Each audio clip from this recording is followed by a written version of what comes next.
Hello everyone. I hope कि आप लोग अच्छे होंगे। तो आज हम इकोनॉमिक्स का लेक्चर नंबर 64 देखेंगे और आज के लेक्चर से हम एक नया टॉपिक स्टार्ट कर रहे हैं। उसका नाम है फाइनेंशियल इंस्टीट्यूशंस। इसको हिंदी में कहते हैं वित्तीय संस्थाएं। और अगले कुछ लेक्चर तक हम इंडिया में जो भी फाइनेंशियल इंस्टीट्यूशंस हैं इन्हीं के बारे में और इनसे ही रिलेटेड सारे एस्पेक्ट को कवर करेंगे। और जब ये लेक्चर सीरीज पूरा होगा इसके बाद फिर हम जो टॉपिक स्टार्ट करेंगे वो है फाइनेंशियल मार्केट और उसको हिंदी में कहते हैं वित्तीय बाजार। तो जब भी आप वित्तीय बाजार की बात करते हैं तो वित्तीय बाजार वित्तीय संस्थाओं से बनता है, यानी कि फाइनेंशियल मार्केट को बनाने वाले जो एक बड़ा स्टेक होल्डर है वो फाइनेंशियल इंस्टीट्यूशंस हैं। ठीक है, हालांकि फाइनेंशियल मार्केट 3 स्टेक होल्डर से बनता है। हाउस होल्ड जिनका पैसा इन फाइनेंशियल इंस्टीट्यूशंस में लगा होता है और ये फाइनेंशियल इंस्टीट्यूशंस अपना पैसा कंपनी को देते हैं और फिर इस पूरे प्रोसेस में जो खड़ा होता है उसे हम वित्तीय बाजार कहते हैं। तो आज के लेक्चर में हमारा मेन एजेंडा है कि हम ये समझें कि ये फाइनेंशियल इंस्टीट्यूशंस क्या होते हैं, ये कितने तरह के होते हैं और इंडिया में फाइनेंशियल इंस्टीट्यूशन का जो स्ट्रक्चर है उसे हम समझें। यानी इस लेक्चर के बाद हम एक एक इंस्टीट्यूशन को, मतलब हर टाइप ऑफ इंस्टीट्यूशन को, उनके फीचर्स काफ़ी डिटेल में पढ़ेंगे। पर डिटेल स्टडी से पहले ये ज़रूरी था कि फाइनेंशियल इंस्टीट्यूशन का जो ओवरऑल स्ट्रक्चर है वो हम समझ लें, ताकि हमारे अंदर वो अगर एक स्ट्रक्चर का पिक्चर बिल्डअप हो गया है तो हम समझ सकते हैं कि ठीक है, ये संस्थाएं लमसम क्या हैं, इनके लमसम फीचर्स क्या हैं, ये एक दूसरे से अलग कैसी हैं। ठीक है, ये दूसरे से मतलब एक दूसरे से अलग कैसे हैं और ये क्या काम करती हैं। और फिर एक बार हम ये समझ गए तो हम इनके बीच में एक बेसिक डिफरेंशिएशन कर पाएंगे और फिर हम हर टॉपिक को डिटेल में कवर कर सकते हैं। तो सबसे पहले देखिए, मैंने यहाँ डेफिनेशन लिखा है कि financial institutions provide various type of financial services to household and firms. यानी ये जो फाइनेंशियल इंस्टीट्यूशंस हैं ये हाउस होल्ड और फर्म्स इन दोनों को various type of financial service provide करती हैं। तो सबसे पहले हम देखते हैं कि ठीक है, अगर ये फाइनेंशियल इंस्टीट्यूशन हाउस होल्ड और फर्म दोनों को सर्विसेज दे रही हैं तो पहले देखिए कि हाउस होल्ड को क्या सर्विसेज मिलता है। तो हाउस होल्ड को ये सर्विस मिलता है कि वो अपना जो सेविंग्स हैं वो इन इंस्टीट्यूशन में डिपॉजिट कर सकता है। ठीक है, और उसको अपने सेविंग्स पे इंटरेस्ट मिलता है। वो अगर डिमांड डिपॉजिट है, यानी कि अगर सेविंग अकाउंट में है तो वो डिमांड विड्रॉल कर सकता है अपने नीड के हिसाब से, और वो अपना पैसा इस देश में कहीं भी निकाल सकता है थ्रू एटीएम, यानी एटीएम सर्विसेज प्रोवाइड करती हैं। इनको क्रेडिट सर्विसेज प्रोवाइड करती हैं। ठीक है, और साथ ही साथ बहुत सारी ऑनलाइन ट्रांजैक्शन की। ठीक है, तो इस तरह की सारी सर्विसेज हाउस होल्ड को मिलती है जो ये फाइनेंशियल इंस्टीट्यूशंस प्रोवाइड करती हैं। फर्म्स को क्या सर्विसेज मिलती हैं? तो ऑब्वियसली फर्म्स को मिलता है इनसे पैसा, उसे हम कहते हैं लोन। अब फर्म्स को जो पैसा लोन मिल रहा है वो 2 तरह से हो सकता है। ठीक है, जाहिर सी बात है कि अगर कोई इंस्टीट्यूशन है, अगर फर्म को पैसे दे रही है तो कुछ ना कुछ सिक्योरिटी लेगी, तो वो सिक्योरिटी या तो बॉन्ड हो सकता है या शेयर्स हो सकते हैं। तो शॉर्ट टर्म बॉन्ड्स क्या होते हैं? Commercial paper, commercial bills. Long term bonds होते हैं डिबेंचर्स। तो इन कॉमर्शियल पेपर बिल या डिबेंचर्स के अगेंस्ट वो जो पैसा देती हैं, या कंपनी के अगर वो शेयर्स यानी इक्विटी परचेस करती हैं तो जो पैसा देती हैं। ठीक है, तो वो सारी जो पैसे पाने की सर्विसेज है, प्लस जो इन्वेस्टमेंट बैंक हैं या मर्चेंट बैंक, ये इनके लिए आईपीओ मैनेजमेंट, इनको इनका फर्म्स का मर्जर एक्विजिशन फैसिलिटेट करती हैं। इनके जो फाइनेंशियल मैटर्स हैं उस पर टेक्निकल असिस्टेंस प्रोवाइड करती हैं। उन बातों को हम पढ़ेंगे। तो कहने का मतलब है कि जैसे हाउस होल्ड को इंटरेस्ट के अलावा बहुत सारे वैल्यू एडेड सर्विसेज मिलते हैं, उसी तरह से फर्म्स को भी लोन के अलावा भी वैल्यू एडेड सर्विसेज मिलते हैं, बहुत तरह की सर्विसेज मिलती हैं। वो जैसे जैसे हम हर एक इंस्टीट्यूशंस के बारे में बेसिक फीचर्स पढ़ेंगे तो हम ये समझ जाएंगे कि फर्म्स को उन संस्थाओं से कितना फ़ायदा हो रहा है। तो इस तरह की फाइनेंशियल सर्विसेज हाउस होल्ड और फर्म्स को मिलती हैं। अब देखिए, मैंने अभी यहाँ पे कहा था फाइनेंशियल मार्केट यानी वित्तीय बाजार। वित्तीय बाजार इन्हीं 3 स्टेक होल्डर से बनता है। पहला हाउस होल्ड है, दूसरा है फाइनेंशियल इंस्टीट्यूशंस, तीसरे हैं फर्म। ठीक है। और हमारे इकोनॉमी में जो 2 सबसे बड़े स्टेक होल्डर हैं वो हैं फर्म्स, जो कि प्रोडक्शन करती हैं। प्रोडक्शन की वजह से ही इकोनॉमिक ग्रोथ होता है। ठीक है। जो भी हमें गुड्स एंड सर्विसेज अवेल होते हैं वो प्रोडक्शन से आते हैं, और वो प्रोडक्शन करने के लिए इनको चाहिए पैसा, और वो पैसा होता है हाउस होल्ड के पास। ठीक है। तो हाउस होल्ड के पास क्या है? पैसा। वो पैसा किस फॉर्म में है? सेविंग्स के फॉर्म में है। तो हाउस होल्ड के सेविंग्स को, यानी जो लोग हैं, लोगों की सेविंग को कंपनीज या फर्म्स तक पहुंचाने का जो काम है वो फाइनेंशियल इंस्टीट्यूशंस का है। तो हम ये भी कह सकते हैं कि financial institutions mobilises the household savings to firm. अब फर्म ये पैसा जब भी इनसे बोरो करती हैं, लेती हैं किसी लोन के फॉर्म में, तो फर्म्स क्या करती हैं? उससे फैक्ट्री लगाती हैं, उसमें मशीन्स, इक्विपमेंट, अपने लिए रॉ मटेरियल या अदर इन्वेंट्रीज परचेज करती हैं फॉर प्रोडक्शन। तो वो सारी जो परचेजिंग है या वो जो सारा जो फैक्ट्री इक्विपमेंट इन्वेंट्रीज है वो इन्वेस्टमेंट कहलाता है, या इसको हम कैपिटल फॉर्मेशन भी कहते हैं। यानी हाउस होल्ड सेविंग्स को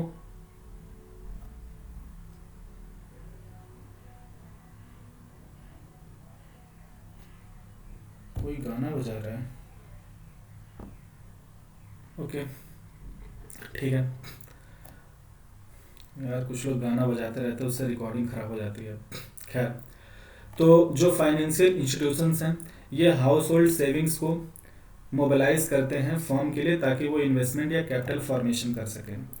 तो ये फाइनेंशियल इंस्टीट्यूशन अगर इन 2 स्टेक होल्डर हाउस होल्ड और फर्म्स को कनेक्ट कर रही हैं तो हम इनको बिचौलिया भी कह सकते हैं। तो इसीलिए इन्हीं फाइनेंशियल इंस्टीट्यूशन को हम फाइनेंशियल इंटरमीडियरीज भी कहते हैं, यानी वित्तीय बिचौलिए। ठीक है। अब जाहिर सी बात है कि ये 3 स्टेक होल्डर हैं और जब भी कोई स्टेक होल्डर होता है किसी प्रोसेस में तो उसका अपना कुछ इंटरेस्ट होता है उस प्रोसेस में रहने के लिए। ठीक है। बिना किसी फायदे के कोई किसी प्रोसेस में क्यों इन्वॉल्व होना चाहेगा?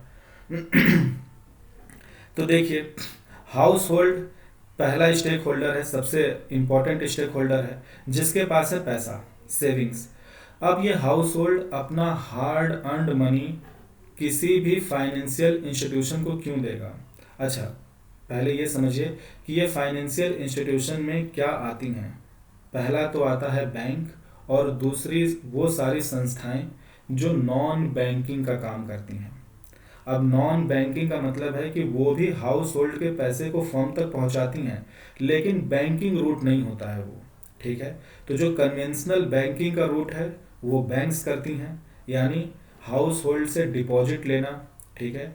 डिमांड डिपॉजिट या टाइम डिपॉजिट एक्सेप्ट करना, और वो आरबीआई के गाइडलाइंस के अंदर आती हैं। ठीक है। आरबीआई उनको रेगुलेट करती है और फिर वो आरबीआई के गाइडलाइंस के हिसाब से लोन देती हैं। ठीक है। तो पब्लिक, वो एक जो पब्लिक से डिपॉजिट, डिमांड टाइम डिपॉजिट लेना, फिर लोन देना, ये सब, और सीआरआर एसएलआर मेंटेन करना, और आरबीआई के गाइडलाइंस के हिसाब से काम करना, आरबीआई के गाइडलाइंस के हिसाब से अपनी लेंडिंग एनपीएज मैनेज करना, तो ये सारा बैंक्स करती हैं। लेकिन कुछ और संस्थाएं हैं जो हाउस होल्ड का पैसा फर्म तक पहुंचाती हैं, जैसे म्यूचुअल फंड कंपनीज हैं। लोगों से पैसा लेती हैं, लोगों को यूनिट्स देती हैं उनके, क्योंकि जब लोग उनको पैसा देते हैं तो उस पैसे के बदले वो उनको यूनिट सेल करते हैं, और वो पैसा वो स्टॉक मार्केट में लगाते हैं, यानी कंपनी के शेयर्स खरीदते हैं या बॉन्ड्स खरीदते हैं। बॉन्ड्स यानी कि लॉन्ग टर्म, जिसे हम डिवेंचर्स कहते हैं।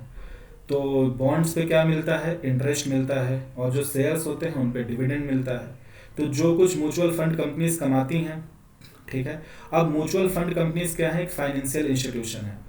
हाउस होल्ड से पैसा लिया, फर्म्स को दिया, चाहे उनका डिबेंचर्स खरीद के चाहे उनके शेयर्स खरीद के। तो म्यूचुअल फंड जो कमाती है हाउस होल्ड को पास ऑन करती है, ठीक है। इसी तरह से और भी कंपनीज है, इंश्योरेंस कंपनीज हैं, हाउस होल्ड को अपना कोई इंश्योरेंस बेचती हैं, लाइफ इंश्योरेंस या जनरल इंश्योरेंस। हाउस होल्ड उनको प्रीमियम देते हैं, यानी इंश्योरेंस प्रीमियम। वो प्रीमियम इंस्टॉलमेंट क्या है, ईयरली, या अगर ईयरली है या मंथली है, जो भी है, ठीक है। तो जैसा भी इंस्टॉलमेंट है वो पैसा जा रहा है इंश्योरेंस कंपनी के पास, फाइनली वो उससे स्टॉक मार्केट में लगाती हैं। तो जब कोई हाउस होल्ड बैंक में पैसा डिपॉजिट करता है तो डिपॉजिटर कहलाता है, अदरवाइज वो मतलब अपना पैसा म्यूचुअल फंड में या किसी इंश्योरेंस कंपनी में, किसी और कंपनी में इन्वेस्ट कर सकता है, और फिर वो अपना इन्वेस्टमेंट करते हैं और फिर जो भी प्रॉफिट है उसे पास ऑन करते हैं। तो चाहे बैंक्स हों, चाहे नॉन बैंकिंग इंस्टीट्यूशंस हो या नॉन बैंकिंग फाइनेंशियल कंपनीज हों, ये अल्टीमेटली पैसा उठा रही हैं तो पब्लिक से, ठीक है। और पब्लिक का पैसा कंपनीज को पहुंचा रही हैं, फर्म्स को। तो पब्लिक क्या हो गई, अल्टीमेट लेंडर हो गई। यानी हमारे इकोनॉमी में जो हाउस होल्ड है ये अल्टीमेट लेंडर होती है, ठीक है। और जो फर्म्स हैं ये अल्टीमेट बोरोवर होते हैं, ठीक है। और इस अल्टीमेट लेंडर, हाउस होल्ड और इस अल्टीमेट बोरोवर को फैसिलिटेट कर रही है फाइनेंशियल इंस्टीट्यूशंस। अब इन तीनों स्टेक होल्डर के अपने कुछ फ़ायदे होंगे, ठीक है, वो मैंने आपको बता दिया कि इसके अपने फ़ायदे हैं, इंटरेस्ट पाना और जो भी है वैल्यू एडेड सर्विसेज। और फर्म्स का अपना इंटरेस्ट है कि प्रोडक्शन के लिए पैसे चाहिए, और फाइनेंशियल इंस्टीट्यूशन का क्या इंटरेस्ट है, वो इस फैसिलिटेशन के लिए जो कमीशन चार्ज करते हैं, यानी जो फर्म से वो इंटरेस्ट चार्ज करते हैं, ठीक है, अपने लोन पे, वो उससे जो प्रॉफिट कमाते हैं ये इनका इंटरेस्ट है, ठीक है। तो ये बातें तो हो गई। और इन्हीं तीनों स्टेक होल्डर से, ठीक है, और इन तीनों स्टेक होल्डर में हाउस होल्ड फर्म्स, इनको इनको इनको कनेक्ट कर रही है फाइनेंशियल इंस्टीट्यूशन, और यही financial institutions financial market create करती हैं, ठीक है। तो हाउस होल्ड सेविंग्स को ये मोबिलाइज करती है इन्वेस्टमेंट या कैपिटल फॉर्मेशन के लिए। अब ये जो फर्म्स हैं ये फर्म्स क्या हो सकते हैं, ठीक है। तो देखिए फर्म्स, अगर कोई ऐसी कंपनी है जिसका जो ओनरशिप है वो प्राइवेटली हेल्ड है तब उसको प्राइवेट लिमिटेड कंपनी कहते हैं। अगर कोई कंपनी है उसने अपनी ओनरशिप अगर पब्लिक को बेच दी है, ठीक है, थ्रू आईपीओ, जिसको हम इनिशियल पब्लिक ऑफरिंग कहते हैं, और अगर वो स्टॉक मार्केट का रजिस्टर्ड है तो वो पब्लिक लिमिटेड कंपनी कहलाती है। अगर वो लिमिटेड लाइबिलिटी, वो एलएलपी हो सकती है, लिमिटेड लाइबिलिटी पार्टनरशिप हो सकती है। अगर कोई फैमिली है उसका अपना कोई बिजनेस है और उसने एचयूएफ के अंदर रजिस्टर किया है तो वो हिंदू अनडिवाइडेड फैमिली, ठीक है, वो फॉर्म होगी। और कोई सोल ओनर हो सकता है, यानी सोल प्रोप्राइटरशिप हो सकता है। तो ऐसी कोई भी कंपनी हो सकती है जिसको पैसा चाहिए तो फाइनेंशियल इंस्टीट्यूशन पैसा देती है, वो पैसा किसका, हाउस होल्ड का है। तो ये अल्टीमेट बारोवर हो गया, हाउस होल्ड अल्टीमेट लेंडर हो गया। तीनों के अपने फायदे हैं और ये तीनों स्टेक होल्डर इंपॉर्टेंट है, ठीक है। चलिए, अब फाइनेंशियल इंस्टीट्यूशन की जब हम बात करते हैं यानी वित्तीय संस्थाएं, तो ये मेनली दो तरह की होती हैं। पहला तो है कि कन्वेंशनल इंस्टीट्यूशन क्या थी, बैंक्स थी, जो लोगों से पैसा लेती थी, उन पे लोगों को इंटरेस्ट देती थी, और पैसा, तो जो लोगों से वो पैसा डिपॉजिट्स लेते हैं, डिमांड डिपॉजिट या टाइम डिपॉजिट, वो बैंकों के लिए लाइबिलिटीज़ होती हैं, और बैंक उस पैसे से जो लोन देती हैं उसके लिए एसेट है। तो बैंक लोन यानी एसेट पे अर्न करती हैं, उससे अपना प्रॉफिट मेंटेन करती हैं, और जो लाइबिलिटीज़ पे इंटरेस्ट देना है वो देती हैं। इस तरह से संस्थाएं काम करती थी। उसके बाद इन्हीं फाइनेंशियल इंस्टीट्यूशन के बाद जो नई तरह की संस्थाएं पैदा हुई वो थी नॉन बैंकिंग फाइनेंशियल इंस्टीट्यूशन, जो पब्लिक से पैसे तो उठा रही थी लेकिन वो बैंकिंग का रास्ता नहीं था, वो इन्वेस्टमेंट का रास्ता था। मतलब बैंकिंग के अलावा जो रास्ते होते हैं, ठीक है, जो थोड़े रिस्की मेथड्स होते हैं, ठीक है, जिसमें पब्लिक अवेयर होता है कि जो भी वो पैसा लगा रहा है इन एनबीएफसीज में, ठीक है, नॉन बैंकिंग फाइनेंशियल इंस्टीट्यूशंस या नॉन बैंकिंग फाइनेंशियल कंपनी जो भी कह ले, इनमें वो जो पैसा डाल रहा है उस पैसे के साथ रिटर्न तो है, हायर रिटर्न है पर रिस्क है, ठीक है। तो अब देखिए तो फाइनेंशियल इंस्टीट्यूशन दो तरह के हो सकते हैं, पहला तो बैंक्स हो सकते हैं, दूसरे नॉन बैंकिंग फाइनेंशियल इंस्टीट्यूशंस। अब ये नॉन बैंकिंग फाइनेंशियल इंस्टीट्यूशंस यानी वो सारी वित्तीय संस्थाएं जो नॉन बैंकिंग के थ्रू चलती है, मतलब नॉन बैंकिंग यानी बैंक्स नहीं है, ठीक है, वो दो तरह की हो सकती हैं। पहला है डेवलपमेंट फाइनेंस इंस्टीट्यूशंस जिन्हें हम डीएफआई कहते हैं, और दूसरा है नॉन बैंकिंग फाइनेंशियल कंपनीज, ठीक है, like mutual fund companies, insurance companies, venture capital companies, merchant banks, ठीक है, hedge funds, finance companies, collective investment schemes, तो हम ये सब देखेंगे। तो ये जो भी कंपनीज हैं ये सब नॉन बैंकिंग फाइनेंशियल कंपनीज हैं। डीएफआईज क्या होती हैं? डीएफआईज का एक एग्जांपल देख लीजिए, सिडबी हो गया, सिडबी, मुद्रा बैंक, नाबार्ड, एक्सिम बैंक, ठीक है, और आपका नेशनल हाउसिंग बैंक, ये सब क्या है? डीएफआईज हैं। इनका काम क्या होता है कि इकोनॉमी में कुछ जो हमारे इम्पोर्टेंट सेक्टर्स हैं like agriculture, housing, export import, industries, MSMEs, small micro जो भी इंटरप्राइजेज हैं, इनके डेवलपमेंट, इनके ग्रोथ, इनको प्रमोट करना, ठीक है, इन सेक्टर्स को बूस्ट करना।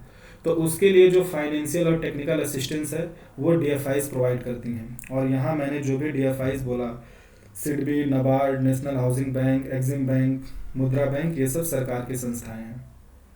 तो ये सब हम देखेंगे, बहुत डिटेल में नहीं देखेंगे क्योंकि हम फाइनेंशियल इंस्टीट्यूशन का स्ट्रक्चर समझ रहे हैं, पर ब्रीफली तो ज़रूर हम इन्हें समझेंगे ताकि हम एक कंपैरेटिव एनालिसिस तो बिल्ड कर पाएँ कि क्या बेसिक डिफरेंसेस हैं। चलिए सबसे पहले हम पकड़ते हैं बैंक वाला एस्पेक्ट, ठीक है। तो अभी नॉन बैंकिंग फाइनेंशियल इंस्टीट्यूशन जिसमें डीएफआईज और नॉन बैंकिंग फाइनेंशियल कंपनीज पढ़नी है, इनको थोड़ा टाइम के लिए इग्नोर कर दीजिए। आइए देखते हैं कि बैंक्स का क्या रूपरेखा है भारत में। तो देखिए बैंक्स, चार तरह के आपको बैंक्स इंडिया में देखने को मिलते हैं। पहला तो है कॉमर्शियल बैंक, ठीक है, जिनका मोटिव होता है प्रॉफिट कमाना। दूसरी तरह की संस्थाएं होती हैं जो लोग मिलकर बनाते हैं, ठीक है, वो बैंक जो लोग मिलकर बनाते हैं, जो कि स्टेट के कोऑपरेटिव सोसाइटीज एक्ट के अंदर रजिस्टर्ड होती है, उनको कोऑपरेटिव बैंक्स कहते हैं। और तीसरी तरह की बैंक होती हैं जो कॉमर्शियल लाइंस पे काम करती हैं पर जिनका ऑब्जेक्टिव होता है फाइनेंशियल इंक्लूजन, ठीक है, या रूरल बैंकिंग को प्रमोट करना। वो होती हैं आरआरबीज, रीजनल रूरल बैंक, ठीक है। और जो भी आरआरबीज होती हैं इनको कोई ना कोई कॉमर्शियल बैंक स्पॉन्सर या प्रमोट करता है, ठीक है, वो हम देखेंगे। तो कॉमर्शियल बैंक की ऑब्जेक्टिव होती है पैसे कमाना, प्रॉफिट, लेकिन बैंकिंग सर्विसेज देना। तो नो डाउट बैंकिंग सर्विसेज तो दे ही रहे हैं, पर उस सर्विसेज से मुनाफा कमाना। कोऑपरेटिव बैंक्स का मेन ऑब्जेक्टिव होता है फाइनेंशियल इंक्लूजन और रूरल या एग्रीकल्चर सेक्टर का डेवलपमेंट, ठीक है। रीजनल रूरल बैंक का भी ऑब्जेक्टिव होता है फाइनेंशियल इंक्लूजन, ठीक है, या रूरल बैंकिंग को प्रमोट करना। और उसके बाद 2014 में नचिकेत मोर कमेटी, जो नचिकेत मोर कमेटी थी, उन्होंने आरबीआई को ये रिकमेंडेशन दिया कि जो भी हमारे देश में कॉमर्शियल, कोऑपरेटिव या आरआरबीज हैं, इनके अलावा हमें कुछ अलग डिफरेंशिएटेड बैंक्स भी बनाने चाहिए, जिसमें कि उन्होंने दो कैटेगरी सजेस्ट की, पेमेंट बैंक और स्मॉल फाइनेंस बैंक। तो ये क्या हैं इनके बारे में अभी हम बात करेंगे, ठीक है। तो चलिए, यानी भारत में बैंक्स आपको इन चार तरह के देखने को मिलते हैं, commercial bank, cooperative bank, RRBs, regional rural banks और डिफरेंशिएटेड बैंक, जिसमें कि पेमेंट बैंक्स आते हैं और स्मॉल फाइनेंस बैंक। तो सबसे पहले देखिए कि कॉमर्शियल बैंक ये भी फर्दर क्लासिफाइड है। अगर हम कॉमर्शियल बैंक की बात करें तो ये भी भारत में आपको तीन तरह के देखने को मिलेंगे। पहला है पब्लिक सेक्टर बैंक, जिसको हम पीएसबीज कहते हैं।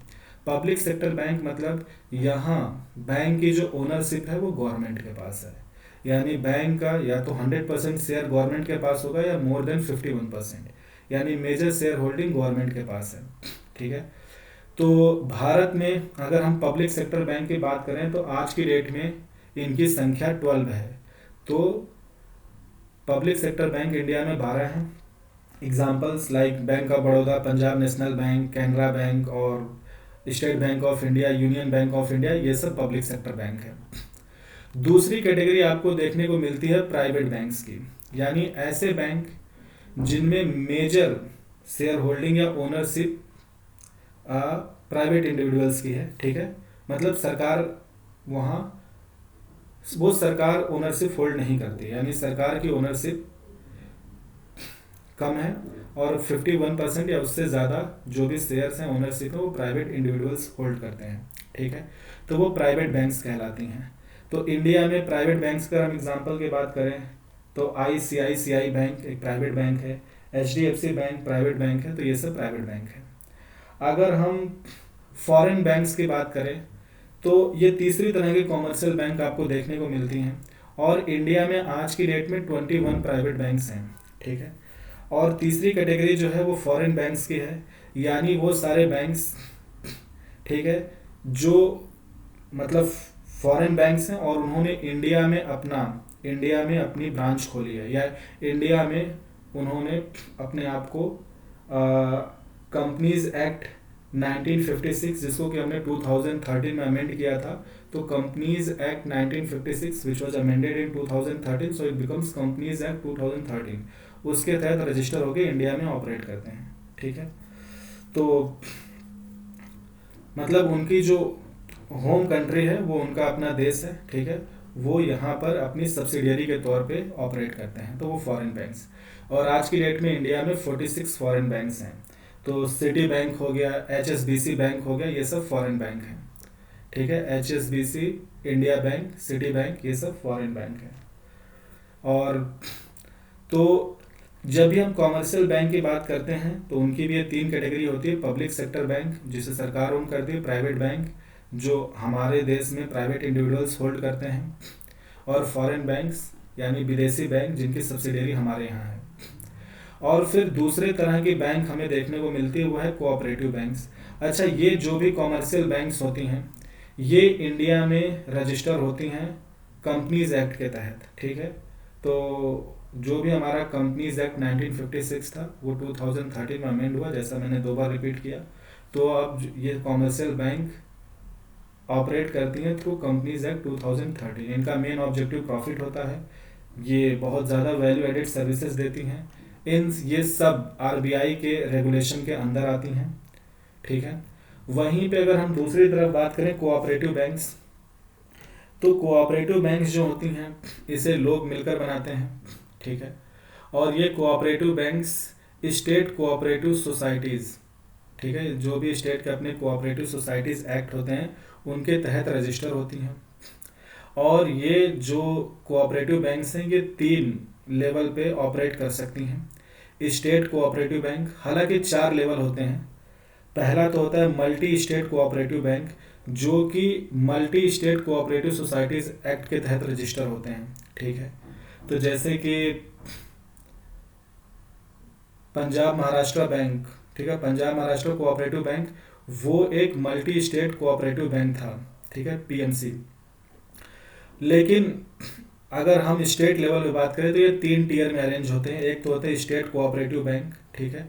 दूसरा होता है कि मतलब स्टेट में कोई एक कोऑपरेटिव बैंक होगा। दूसरा होता है डिस्ट्रिक्ट कोऑपरेटिव बैंक यानी डिस्ट्रिक्ट लेवल पे। और तीसरा होता है विलेज लेवल पे, ठीक है, या मतलब ब्लॉक लेवल पे, जिसको हम बोलते हैं primary agriculture credit societies, PACS बोलते हैं, ठीक है। तो अब देखिए, अगर हम स्टेट कोऑपरेटिव बैंक्स की बात करें तो आज की डेट में भारत में 34 स्टेट कोऑपरेटिव बैंक्स हैं जो अलग अलग स्टेट में ऑपरेट कर रही हैं। और अगर हम प्राइमरी एग्रीकल्चर क्रेडिट सोसाइटीज़ की बात करें तो इनकी संख्या है टोटल 98,995 और इनमें 13 करोड़ मेंबर्स हैं। तो जो भी इन बैंक्स में मेंबर होते हैं यानी जिनका पैसा इस बैंक में जमा होता है कोऑपरेटिव बैंक में, वो इसके मेंबर होते हैं। और आपका पैसा या फंड या कॉर्पस चाहे जितना भी हो, हर व्यक्ति के पास एक ही वोट होता है, because cooperative banks are set up on democratic lines.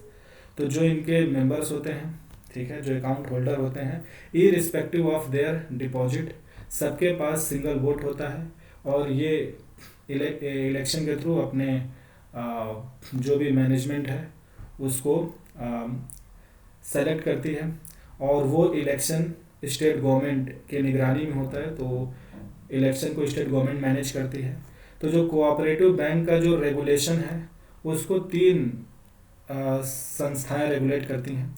Cooperative banks में जो बैंकिंग ऑपरेशन है, यानी कि जो भी डिपॉजिटर का डिपॉजिट है और जो बैंक का जो लेंडिंग है, तो बारोइंग लेंडिंग ये सब जो प्रोसेस है, ठीक है, ये आरबीआई रेगुलेट करती है। और कोऑपरेटिव बैंक का मेन ऑब्जेक्टिव था फाइनेंशियल इंक्लूजन और एग्रीकल्चर क्रेडिट, ठीक है, ताकि ये एग्रीकल्चर सेक्टर में लोन दें। तो वो वाला जो एग्रीकल्चर लोन्स या एग्रीकल्चर क्रेडिट को लेकर जो गाइडलाइंस और जो भी प्रोविजंस हैं उनको नाबार्ड रेगुलेट करती है, ठीक है। और बाकी जो मैनेजमेंट है वो स्टेट गवर्नमेंट के अंदर आती है, राइट। तीसरी तरह की जो हमें इंडिया में बैंक देखने को मिलती हैं वो है रीजनल रूरल बैंक्स, ठीक है, आरआरबीज। अब रीजनल रूरल बैंक्स को बनाने की वजह क्या थी कि जो भी कॉमर्शियल बैंक्स थे ये अर्बन या सेमी अर्बन एरियाज में ही ऑपरेट करते थे, बिकॉज जब कोई बैंक ब्रांच खोलता है तो उसकी अपनी कुछ ऑपरेटिंग कॉस्ट होती है। तो बैंक प्रॉफिटेबल तभी होगा अपने किसी पर्टिकुलर ब्रांच से जब वहाँ पे अच्छे खासे अमाउंट में फंड डिपॉजिट होगा। तो अच्छे खासे अमाउंट में पैसे अर्बन और सेमी अर्बन इलाकों में होते हैं। रूरल इंडिया तो काफ़ी लो इनकम या थोड़ा काफ़ी गरीब इलाका होता है, बैकवर्ड। तो वहाँ पे कॉमर्शियल बैंक अपने ब्रांचेस नहीं खोल रही थी। तो फाइनेंशियल इंक्लूजन या जो रूरल बैंकिंग है वो काफ़ी हैम्पर हो रहा था। तो गवर्नमेंट ने फाइनेंशियल इंक्लूजन को बढ़ाने के लिए और रूरल बैंकिंग को प्रमोट करने के लिए आरआरबीज बनाया। अब ये आरआरबी जो होती हैं इनमें जो स्टार्टिंग कैपिटल होती है, यानी आरआरबीज जिस कैपिटल पे स्टार्ट की जाती हैं, मतलब initially they were started at A 5 crore capital, जिसमें कि 50% कॉन्ट्रीब्यूशन सेंट्रल गवर्नमेंट की होती थी, 15% कॉन्ट्रीब्यूशन जिस स्टेट में वो आरआरबी खुल रही है वहाँ की गवर्नमेंट का, और 35% जो कैपिटल होगा वो किसी प्रमोटर बैंक का होगा, ठीक है, या उसको स्पॉन्सर कहते हैं, जो इस आरआरबीज को चलाने का जिम्मा लेगी। यानी 50% इनिशियल कैपिटल तो सेंट्रल गवर्नमेंट ने दिया, 15% स्टेट गवर्नमेंट ने, लेकिन 35% कैपिटल एक स्पॉन्सर बैंक होगा जो कि कोई पब्लिक सेक्टर बैंक हो सकती है। तो जो भी इसे स्पॉन्सर करेगी उसको अपना 35% कैपिटल और वही इसको रूरल एरियाज में चलाएगी। और ये आरआरबीज जो थे ये इस्टेब्लिश किए गए थे थ्रू आरआरबीज एक्ट 1976। लेकिन उस एक्ट के आने से पहले जो इंडिया में पहली आरआरबी इस्टेब्लिश की गई थी वो थी प्रथमा bank of Moradabad in UP. तो प्रथमा बैंक जो थी वो ऑर्डिनेंस से लाई गई थी, later it was rectified by RRBs act 1976। तो प्रथमा बैंक बनी थी 1975 में। आज की डेट में अगर हम बात करें तो इंडिया में 43 आरआरबीज ऑपरेट कर रही हैं, ठीक है। नंबर्स क्या थे? पब्लिक सेक्टर बैंक यानी सरकार जिनको ओन करती है वो 12 हैं, प्राइवेट बैंक्स की संख्या 21 है, फॉरेन बैंक्स की संख्या लगभग 46 है, कोऑपरेटिव बैंक्स में स्टेट कोऑपरेटिव बैंक्स 34 हैं, प्राइमरी एग्रीकल्चर क्रेडिट सोसाइटीज़ की संख्या 1 लाख है, sorry it's like not 98 lakh, I think मैंने गड़बड़ कर दिया था। ये लगभग 1 लाख है, यानी कि 98,995, ओके। तो अगर मैंने इसको पहले 98 लाख पढ़ दिया था तो आई एम सॉरी। और रीजनल रूरल बैंक्स आरआरबीज की संख्या कितनी है? 43 है, राइट। अब बात कर लेते हैं डिफरेंशिएटेड बैंक्स की। तो मैंने बोला कि नचिकेत मोर कमेटी उन्होंने 2014 में आरबीआई को यह रिकमेंड किया कि apart from this commercial bank, cooperative banks and RRBs we need some differentiated bank.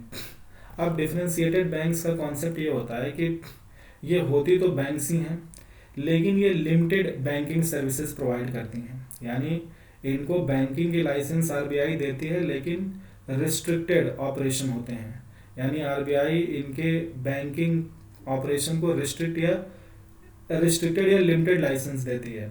For example कि जो भी, अच्छा मैं बताता हूँ एग्जांपल में।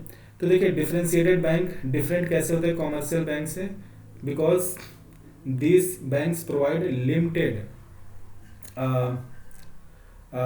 बैंकिंग ऑपरेशंस, ठीक है, इनकी बैंकिंग ऑपरेशन लिमिटेड या रिस्ट्रिक्टेड होती है। अब ये डिफरेंशिएटेड बैंक दो तरह के हो सकते हैं, पहला है पेमेंट बैंक, दूसरा है स्मॉल फाइनेंस बैंक। अगर हम पेमेंट बैंक की बात करें तो इंडिया में जो पहला पेमेंट बैंक खुला था वो था एयरटेल पेमेंट बैंक 2017 में। ठीक है, तो पेमेंट बैंक एक डिफरेंशिएटेड बैंक है। तो ये इनमें लिमिटेड बैंकिंग या रिस्ट्रिक्टेड बैंकिंग ऑपरेशन का क्या मतलब है? देखिए, जो भी पेमेंट बैंक होते हैं ये पब्लिक से डिमांड डिपॉजिट्स ले सकते हैं। ठीक है, पर डिमांड डिपॉजिट का मतलब है, देखिए बैंकों में चार तरह के अकाउंट खुल सकते हैं: saving account, current account, fixed deposit account और रेकरिंग डिपॉजिट अकाउंट। जो फिक्स अकाउंट डिपॉजिट होता है और जो रेकरिंग फिक्स्ड डिपॉजिट अकाउंट और रेकरिंग डिपॉजिट अकाउंट, इस पे बैंकों की प्योरली टाइम लायबिलिटी होती हैं या उनको टाइम डिपॉजिट भी कहते हैं। तो जो भी डिफरेंशिएटेड बैंक हैं, ठीक है, दे आर नॉट अलाउड, ये जो पेमेंट बैंक है they are not allowed to accept time deposits. तो payment banks can only accept demand deposits, यानी ये सेविंग अकाउंट दे सकते हैं यूजर को और करेंट अकाउंट दे सकते हैं किसी स्मॉल बिजनेस इंटरप्राइज को या कोई भी बिजनेस इंटरप्राइज हो। तो they can facilitate current account, क्योंकि जो भी पेमेंट बैंक है ये ऑनलाइन या मोबाइल बैंकिंग या आप कह लें यूपीआई पेमेंट को फैसिलिटेट करती हैं। तो करेंट अकाउंट देना ही पड़ेगा अगर कोई इंटरप्राइज है, ठीक है, और वो यूपीआई ट्रांजेक्शन्स करता है तो ही उसके पास करेंट अकाउंट होना चाहिए। सो payment bank facilitate current account and saving account, और इनमें जो डिपॉजिट होते हैं दे आर डिमांड डिपॉजिट्स। दूसरी बात है कि इनिशियली जब ये पेमेंट बैंक बनाए गए थे तो ये डिमांड डिपॉजिट जो मैक्सिमम एक्सेप्ट कर सकते थे वो था 1 लाख रुपीज़, आज की डेट में वो 2 लाख रुपए है। दूसरी बात है कि ये आपको लिमिटेड वैल्यू एडेड सर्विसेज दे सकते हैं। लिमिटेड मतलब ये एटीएम कार्ड इशू कर सकते हैं या आपको online banking, mobile banking, UPI payment services ये सब दे सकते हैं, पर ये क्रेडिट कार्ड इशू नहीं कर सकते। ठीक है, और चौथी चीज़, ये जो भी पेमेंट बैंक है ये लोन नहीं दे सकते। ओके, ये दे कैन नॉट लेंड और they can not give credit card, तो ये इन पे रिस्ट्रिक्शन होती है। तो इसीलिए हमने बोला ना कि ये लिमिटेड बैंकिंग ऑपरेशन कर सकते हैं, कि टाइम डिपॉजिट नहीं ले सकते, डिमांड डिपॉजिट भी मैक्सिमम लिमिट है कि 2 लाख से ऊपर डिपॉजिट नहीं ले सकते, क्रेडिट कार्ड इशू नहीं कर सकते, लेंडिंग नहीं, लोन नहीं दे सकते। वहीं पे इन पेमेंट बैंक से ज़्यादा सहूलियत जो दी गई उनको बोला गया स्मॉल फाइनेंस बैंक। तो देखिए आज के डेट में अगर इंडिया में हम देखें कितने पेमेंट बैंक काम कर रहे हैं तो उनकी संख्या है 6।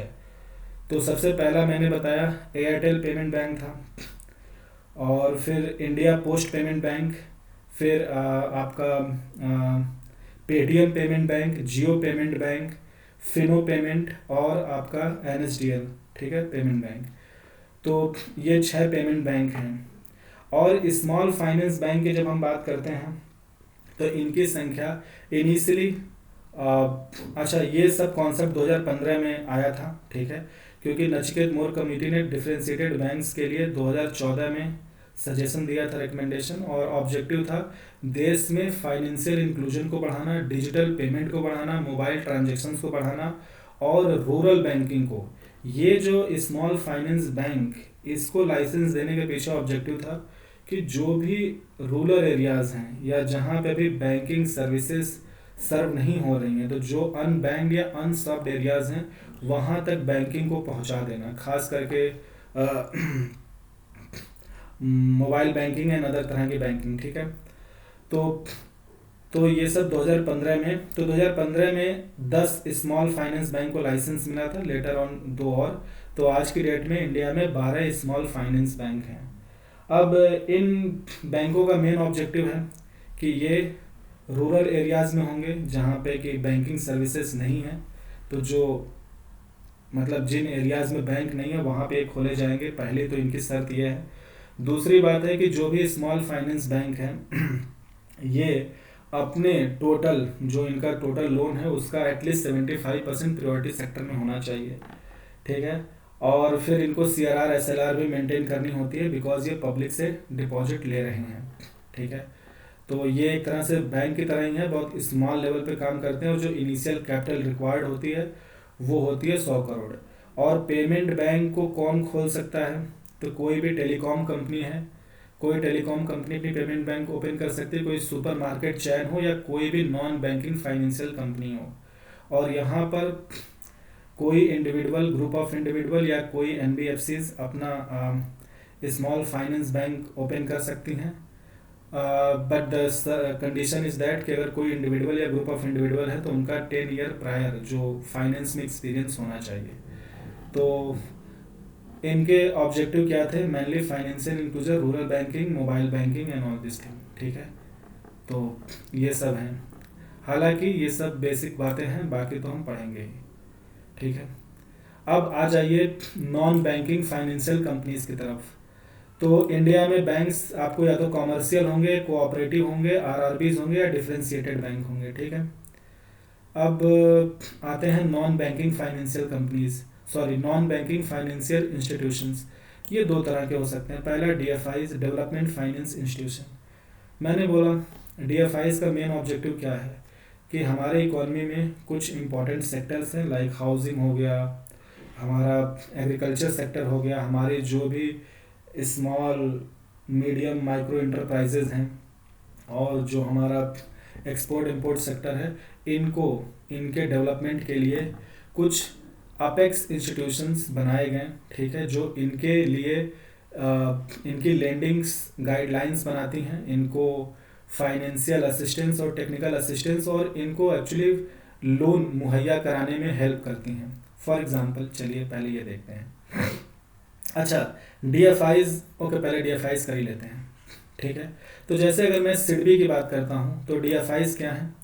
तो पहले डीएफआई अगर हम बात करें सिडबी की, तो यह है small industries development bank of India. ठीक है, तो सिडबी का काम क्या है कि जो भी हमारे देश में स्मॉल और मीडियम एमएसएमईज में से ये स्मॉल और मीडियम इंटरप्राइजेस को सर्व करते हैं, बिकॉज अब जो माइक्रो इंटरप्राइजेस है ना, उनको मुद्रा बैंक सर्व करती है।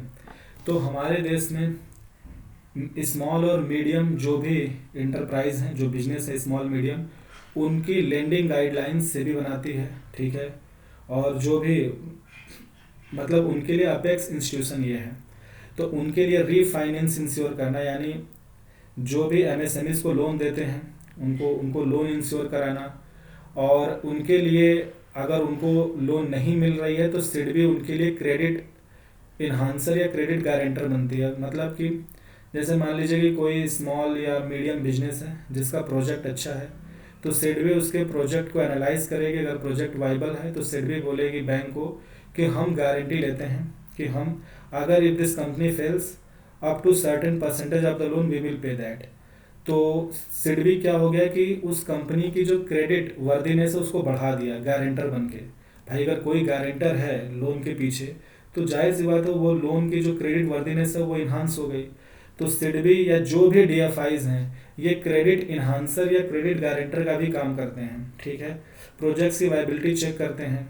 ठीक है, तो रीफाइनेंस मतलब तो कंपनीज को फाइनेंस दिलाने में मदद करते हैं, और जो भी बैंक्स इन एमएसएमईज को फाइनेंस करते हैं, कई बार सिडबी उनको फाइनेंस करती हैं। ठीक है, तो इस तरह की चीज़ें हैं।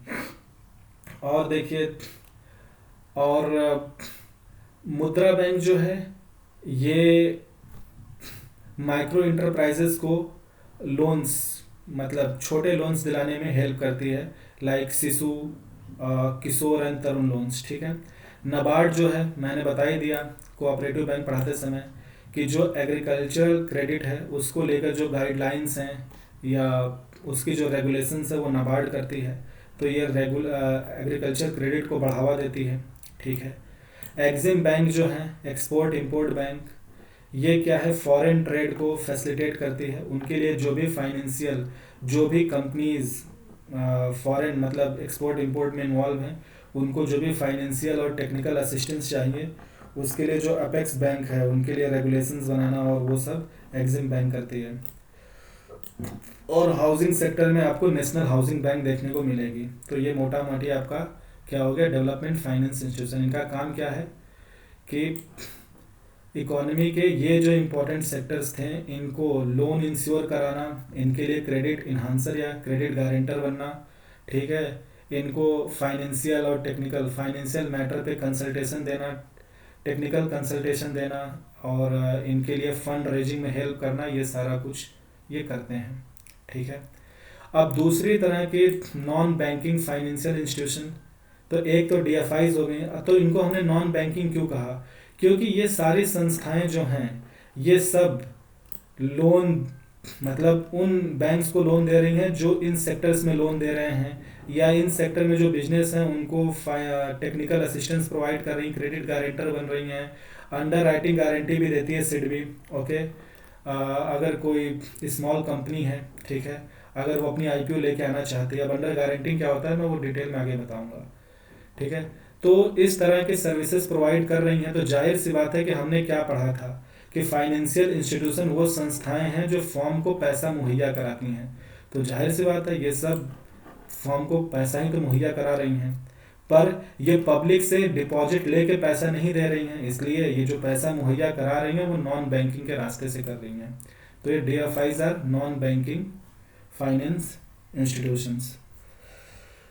दूसरी तरह की संस्थाएं होती हैं नॉन बैंकिंग फाइनेंशियल कंपनीज, जिनको हम इन शॉर्ट कहते हैं एनबीएफसीज, ठीक है। अब ये नॉन बैंकिंग फाइनेंशियल कंपनीज क्या हो सकती हैं? ये इतनी तरह की हो सकती हैं कि कोई माइक्रो फाइनेंस इंस्टीट्यूशन हो। अब ये माइक्रो फाइनेंस इंस्टीट्यूशन का मतलब क्या है कि ये ऐसी संस्थाएं होती हैं जो एमएसएमईज को लोन देती हैं। तो यहाँ पर जो डिफरेंशिएटेड बैंक में मैंने स्मॉल फाइनेंस बैंक कहा और ये माइक्रो फाइनेंस इंस्टीट्यूशन, इन दोनों में अंतर क्या है? देखिए ये बैंक है, स्मॉल फाइनेंस बैंक बैंक है, लोगों से पैसा लेकर ये लेंडिंग करती हैं, ठीक है।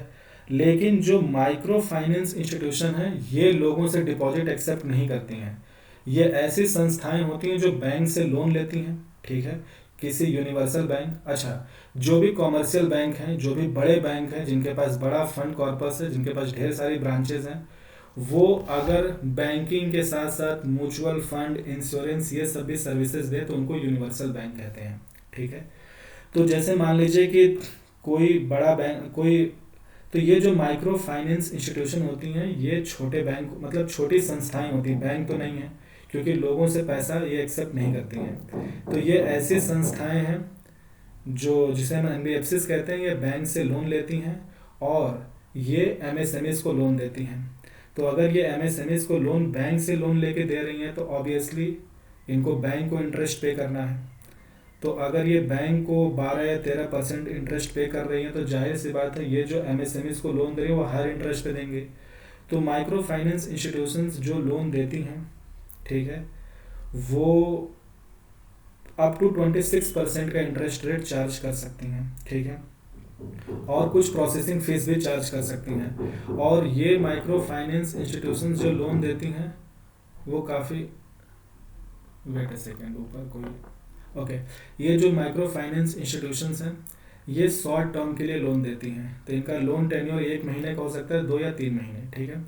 और ये बैंक से लोन लेकर फिर स्मॉल इंटरप्राइजेस को लोन देती हैं, ठीक है। म्यूचुअल फंड कंपनीज क्या हैं? Mutual fund companies they are companies, ठीक है, और ऐसी कंपनीज जो लोगों से पैसा लेती हैं, ठीक है, और उस पैसे को स्टॉक मार्केट में इन्वेस्ट करती हैं, और जो भी वो पैसे कमाती हैं वो अपने इन्वेस्टर्स को पास ऑन करती हैं। यानी ये बैंकिंग का काम नहीं कर रही है, फिर भी हाउस होल्ड का जो सेविंग है उसको फर्म्स तक पहुंचा रही हैं। उनकी या तो शेयर्स, जिसको कि हम कहते हैं कि फर्म्स की इक्विटी परचेस करना है, डिबेंचर्स परचेस करना, तो जो इक्विटी या शेयर्स पे जो रिटर्न मिलती है उसको डिविडेंड कहते हैं, ठीक है, और डिबेंचर्स पे जो रिटर्न मिलती है उसको इंटरेस्ट कहते हैं।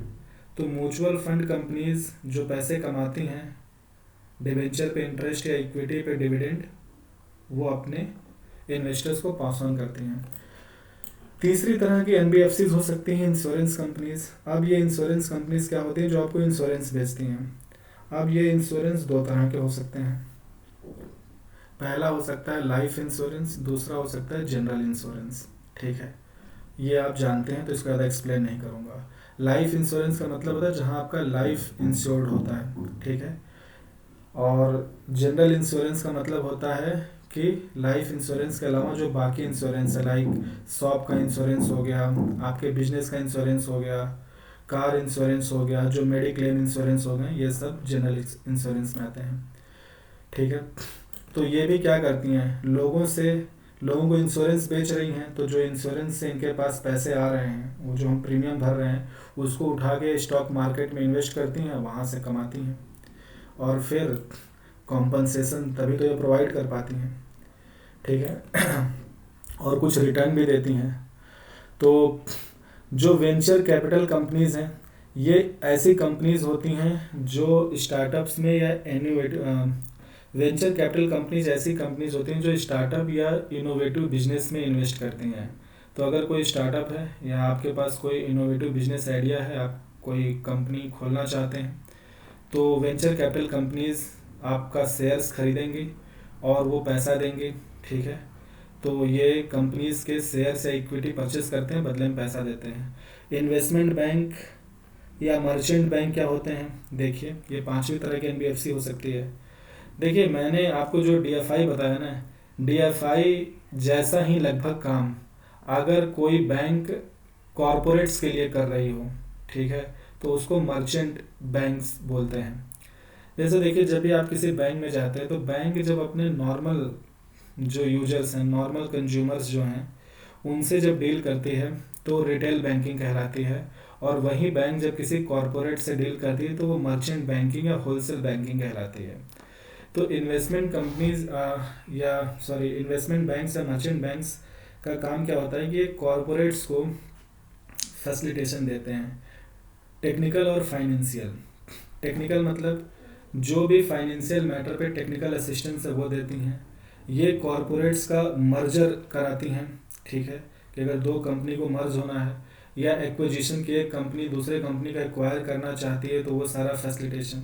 कोई कंपनी कोई कॉरपोरेट अपनी आईपीओ लॉन्च करना चाहते हैं, उसका आईपीओ मैनेजमेंट हो गया, या अगर कोई कंपनी और तरीके से फंड रेज करना चाहती है तो उसके फंड रेजिंग, इन सारी चीज़ों को फैसिलिटेट जो करता है वो इन्वेस्टमेंट बैंक या मर्चेंट बैंक रहता है। बदले में ये अपना कमीशन चार्ज करते हैं।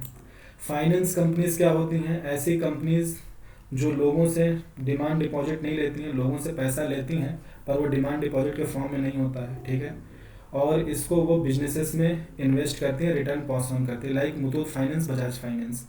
और सातवीं तरह की आपकी एनबीएफसी हो सकती है कलेक्टिव इन्वेस्टमेंट स्कीम, जिसको सीआईएस कहते हैं, कलेक्टिव इन्वेस्टमेंट स्कीम।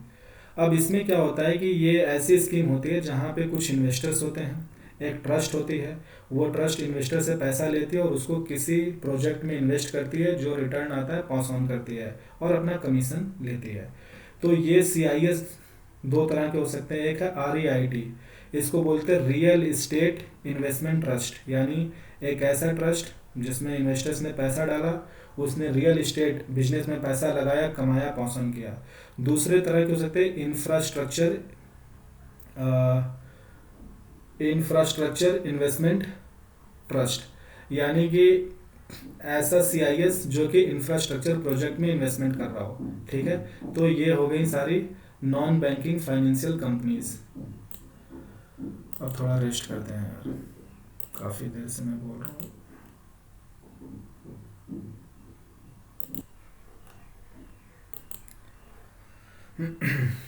ओके, तो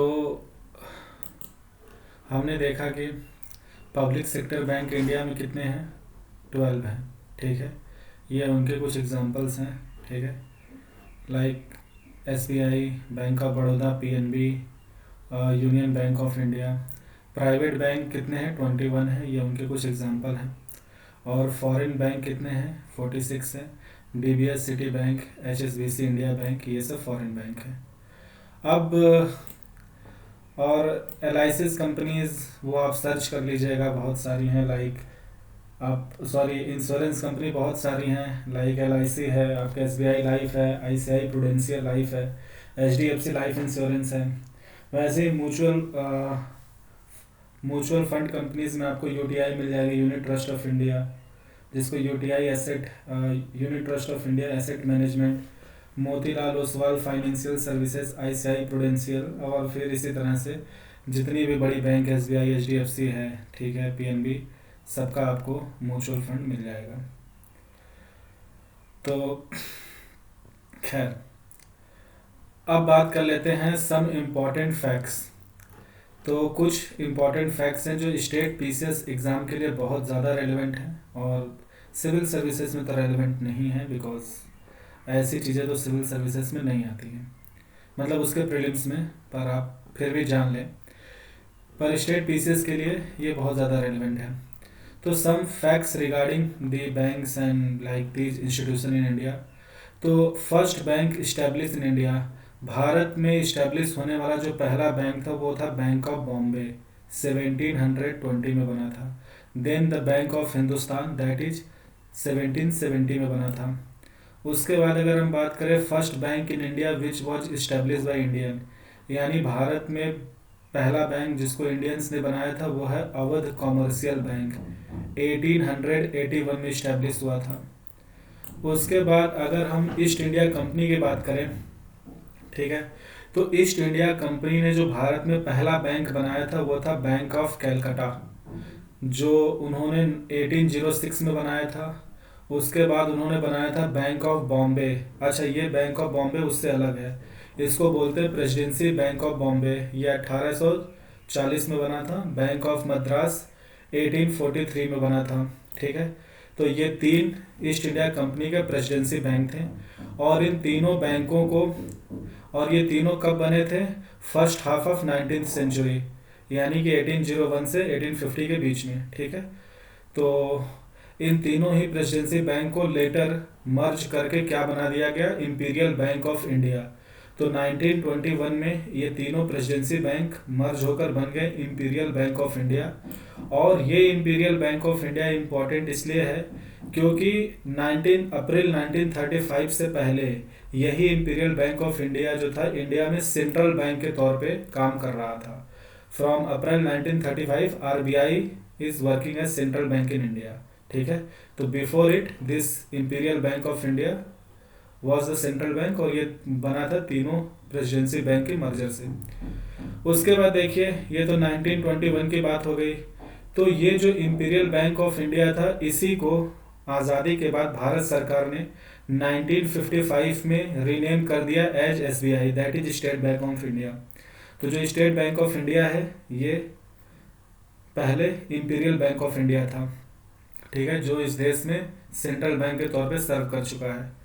और अगर हम बात करें देश की पहली आरआरबी, तो वो थी प्रथमा बैंक ऑफ मुरादाबाद, जिसको मैंने बताया ऑर्डिनेंस से लाया गया था 1975 में। बाद में it was later ratified by RRB act 1976। तो ये सारी बातें हो गई किसको लेकर, हमारे देश में फाइनेंशियल इंस्टीट्यूशन के स्ट्रक्चर को लेकर। तो एक बार रिकैप कर लेते हैं। हमने देखा कि वित्तीय संस्थाएं जो हैं ये फैसिलिटेशन का प्रोवाइड करती है, फाइनेंशियल सर्विसेज देती हैं हाउस होल्ड और फर्म्स को। इनको फाइनेंशियल इंटरमीडियरीज भी कहते हैं, या हम कह सकते हैं हाउस होल्ड की सेविंग को मोबालाइज करते हैं फॉर इन्वेस्टमेंट या capital formation by the firms. अब हमारे देश में जो वित्तीय संस्थाओं का जो जो स्ट्रक्चर है वो कुछ ऐसा है कि एक तरफ,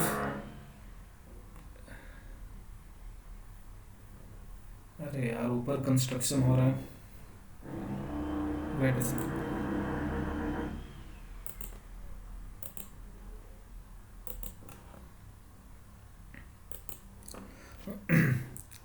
ओके, चलिए इसे जल्दी से ख़त्म करते हैं। ऊपर कंस्ट्रक्शन हो रहा है तो आवाज़ थोड़ी आएगी। तो हमने देखा फाइनेंशियल इंस्टीट्यूशन जो हैं ये ब्रॉडली दो तरह के होते हैं, बैंक और non banking financial institution. Bank जो हैं वो फर्दर चार तरह के हो सकते हैं, commercial bank, cooperative bank, RRBs और डिफरेंशिएटेड बैंक। डिफरेंशिएटेड बैंक भी सब डिवाइडेड है पेमेंट बैंक और स्मॉल फाइनेंस बैंक में। उसी तरह से NBFC non banking financial institution को के एनबीएफआईज कहते हैं। ये दो कैटेगरी में डिवाइडेड हैं। डेवलपमेंट फाइनेंस इंस्टीट्यूशन जिनका काम है कुछ सेक्टर्स की डेवलपमेंट करना, उनको प्रमोट करना। दूसरा नॉन बैंकिंग फाइनेंशियल कंपनीज, ये क्या हो सकती हैं, एमएफआईज हो सकती हैं, जो एमएसएमईज को या स्मॉल एंटरप्राइजेस को लोन देती हैं। ये अपना पैसा उठाती हैं बड़े बैंक से, यानी ये खुद लोन लेके लोन देती हैं, इसलिए हायर इंटरेस्ट चार्ज करती हैं। म्यूचुअल फंड कंपनीज हो सकती हैं, जितनी भी इंश्योरेंस कंपनीज हैं, वेंचर कैपिटल कंपनीज हैं, इन्वेस्टमेंट बैंक या मर्चेंट बैंक है, फाइनेंस कंपनीज हैं, या जितनी भी तरह की कलेक्टिव इन्वेस्टमेंट स्कीम है, ये सब क्या हैं, नॉन बैंकिंग फाइनेंशियल कंपनीज हैं। और ये कहाँ रजिस्टर्ड होती हैं, कंपनीज एक्ट 2013 के तहत, ठीक है।